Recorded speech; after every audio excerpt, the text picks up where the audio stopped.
Efa niresaka ny lafin'ny fampianarana izay ihany sika fa raha ny vaovao ray farany mahakasika ny resaka vatsim-pianaran'ireo mpianatra mandrato fianarana any Chine dia nilaza ny tompona andraikitra fa efa misy ny tolo-kevitra vaovao momba izay alana amin'ny olana mety hitranga fanampanazavana ary hoentin'ny rotsirakoton'indray ny tsara ny Kristina Kodramanga.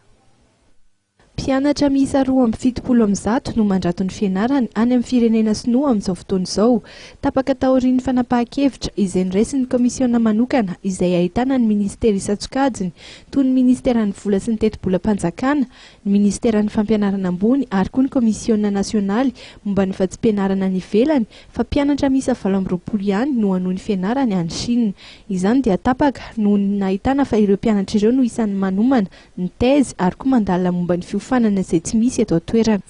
Marina aloha fa zay aty dia tsy sehatra mpanapa-kevitra fa sehatra teknika manolo-kevitra ny conseil de gouvernement na koa ny conseil des ministres.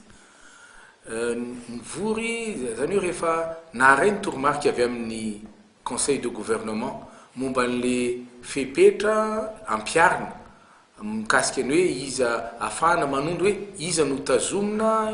zany hoe iza no mena renouvellement de bourse ary iza no ampodina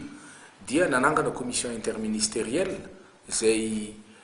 iarahany ministère des finances et budget, ministère de l'enseignement supérieur et recherche scientifique ary ny commission nationale des bourses extérieures. Dia io vomier io nanolotra le namoaka le tolo-kevitra hoe ampodi daholy afa-tsy ny reo zay manomana ny PhD, zany hoe nefa amin'ny manomana ny thèse zany sy ireo zay manaraka lalam-piofana zay tena tsy misy eto Madagasikara. Zay no nahitana an'le hoe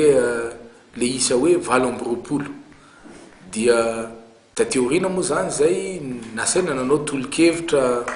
hafa rehefa naheno ny fitarenan'ny ray aman-dren'ny mpianatra.